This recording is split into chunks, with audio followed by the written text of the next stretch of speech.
what buyers are now requiring from suppliers on water risk. The shift happening in supplier sustainability requirements is not subtle anymore. Water risk data, specifically the kind of site-level, watershed-specific data that SRS E3 and CDP Water scoring have been pushing for, is moving from something buyers ask about in an annual questionnaire to a condition of commercial engagement. For companies supplying major brands in food and beverage, consumer goods, electronics, and apparel, the commercial stakes of water risk management have changed. The buyers with the most purchasing power are the ones with the most sophisticated sustainability programs, and they are building water risk criteria into supplier qualification frameworks in ways that go well beyond general commitments to water stewardship. What buyers are specifically asking for. The questions showing up in supplier sustainability assessments have become more specific in the last 2 years. Not, do you have a water policy, but what percentage of your production volume comes from facilities in high or very high water stress areas? Not, are you reducing water consumption, but what is your water withdrawal intensity per unit of output for your 3 highest volume facilities, and what is your trend over the last 3 years? CDP's supply chain water module, which many large buyers use as the primary mechanism for supplier water data collection, sharpened its watershed-level requirements materially starting with the 2023 reporting cycle. That year, CDP added explicit new questions on water-related requirements for suppliers, making it the first time the questionnaire formally prompted buyers to document what their supply chains were required to demonstrate. The 2024 questionnaire codified those requirements further, adding withdrawals from water-stressed areas as an essential criterion for leadership-level scoring, which means companies seeking A or A-list status must disclose facility-level withdrawal data that can be mapped against watershed stress classifications. Suppliers responding to CDP water requests from major buyers are increasingly required to provide data at that resolution. Portfolio-level estimates and general statements about water efficiency programs are scoring lower, and in some cases are triggering follow-up requests or qualification reviews. BMW's CDP water security disclosure illustrates how buyer requirements have been operationalized in practice. In 2022, BMW reported that of 213 suppliers participating in its CDP supply chain program, 96 had identified water-related risks. And the company uses CDP supply chain results as one input in annual supplier management reviews, with a competitive comparison played back to key suppliers. The expectation embedded in BMW's supplier standards includes, among other things, a certified environmental management system in which water efficiency is a required improvement target. The Alliance for Water Stewardship certification has moved into the conversation as well. With 313 certified sites across 67 countries in 2024, the AWS standard has established itself as the recognized benchmark for responsible water use.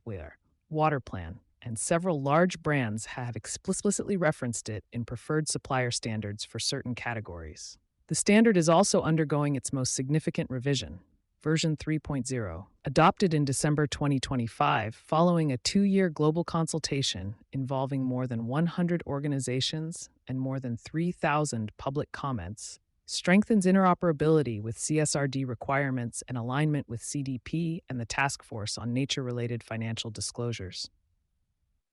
For suppliers and customer relationships where AWS certification has been referenced, the question is no longer whether to pursue it. It is how quickly they can get there before the requirement hardens. Why this is a supply chain resilience issue, not just an ESG issue. The buyer pressure on water risk data is not happening in isolation from operational reality. The supply chain disruptions driven by water stress in recent years have given large buyers direct, costly experience of what water risk in their supply chains actually means. The semiconductor industry offers the clearest case study. Many semiconductor manufacturing facilities are in watersheds facing the most severe water stress risks by 2030, risking semiconductor supply chain security. World Economic Forum Taiwan, responsible for producing roughly 90% of the world's most advanced semiconductors, has been managing drought conditions since 2021, forcing difficult allocation choices between chip manufacturing and agriculture. In Arizona, where the U.S. government has committed tens of billions to new fabrication plants, drought conditions have persisted since 1994. While in Grenoble, France, conflicts between residents and semiconductor manufacturer STMicroelectronics over access to high-quality water have been unfolding since 2023. Looking forward, 40% of global semiconductor facilities will be in watersheds projected to experience high or extremely high water stress between 2030 and 2040. The disruptions are not confined to semiconductors. In 2024, fluctuating global water supply presented considerable disruption to supply chain continuity, especially in water-intensive industries, including agri-food, textiles, mining, pharmaceuticals, energy, and logistics. Everstream AI textile manufacturing hubs in India's Tamil Nadu and Gujarat regions, and in China's Zhejiang and Jiangsu provinces, reported reduced operations amid water scarcity. Chemical multinationals, including Ineos, Styrolution, Cabot, and Sabic, were forced to shut down production for weeks in Mexico's Tamaulipas region due to an ongoing drought. The Panama Canal's 2023 to 2024 dry season, the worst in over a century, caused roughly a 32% reduction in transit capacity and delays of up to 21 days for critical shipments. The macro picture behind all of this is stark. WRI's aqueduct data projects that $70 trillion in GDP, 31% of global GDP, will be exposed to high water stress by 2050, up from $15 trillion in 2010. World Resources Institute Saima Kadir, an advisory board member for water management company Blue Green Water Technologies, framed the systemic implication plainly. At a higher economic level, you've got to equate water risk with national security risk. Buyers managing complex global supply chains have reached a related conclusion at the commercial level. Relying on suppliers who cannot demonstrate water risk management at the site level is a resilience risk, not just a sustainability preference. That conclusion is what is driving the shift in procurement requirements. The competitive dimension. There is a competitive positioning angle here that sustainability teams should be making explicitly to commercial leadership. Suppliers that have invested in water risk management at the site level, that have watershed stress assessments, that track water withdrawal by facility, that have implemented site-specific reduction programs, are differentiating themselves from competitors who have not. In categories where buyers are tightening supplier water requirements, that differentiation is becoming a commercial advantage. Nestlé's approach illustrates how the leading edge of this operates.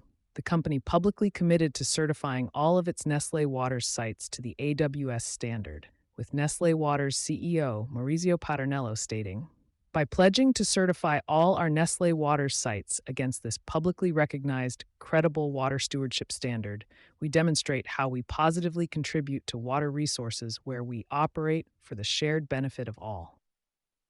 Nestlé? For Nestlé's suppliers, the implication is direct. Buyers operating at that level of disclosure maturity will extend their expectations into their supply chains.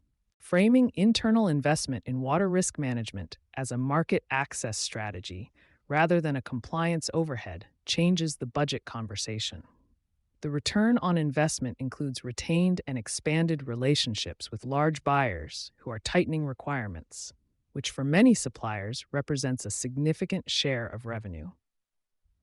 The companies winning supplier qualification conversations in 2026 are not the ones with the best sustainability reports. They are the ones with the site-level data and demonstrated management practices that buyers can actually use in their own supply chain risk assessments.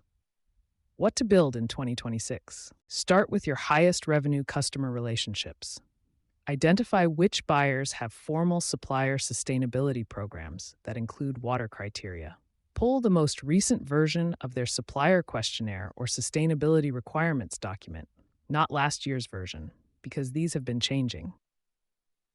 Map the gap between what they are currently asking and what your organization can answer with facility-level data. Then build the data infrastructure that closes that gap, starting with the facilities that serve those relationships.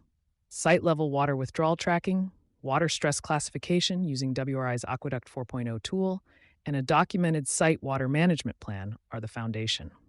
These are also the inputs for SRS-E3 disclosure, CDP Water responses, and AWS certification, which means the investment serves multiple disclosure and qualification requirements simultaneously. One practical note on sequencing. Aqueduct 4.0 is a publicly available free tool. Running your facility locations through it takes hours, not months, and it gives you an immediate view of which sites sit in high or extremely high water stress watersheds. That output is where the work should be focused, not spread evenly across your portfolio, but concentrated at the sites where buyer requirements, physical risk, and competitive exposure converge. You've been listening to Sustainability Soundbites by Environment and Energy Leader.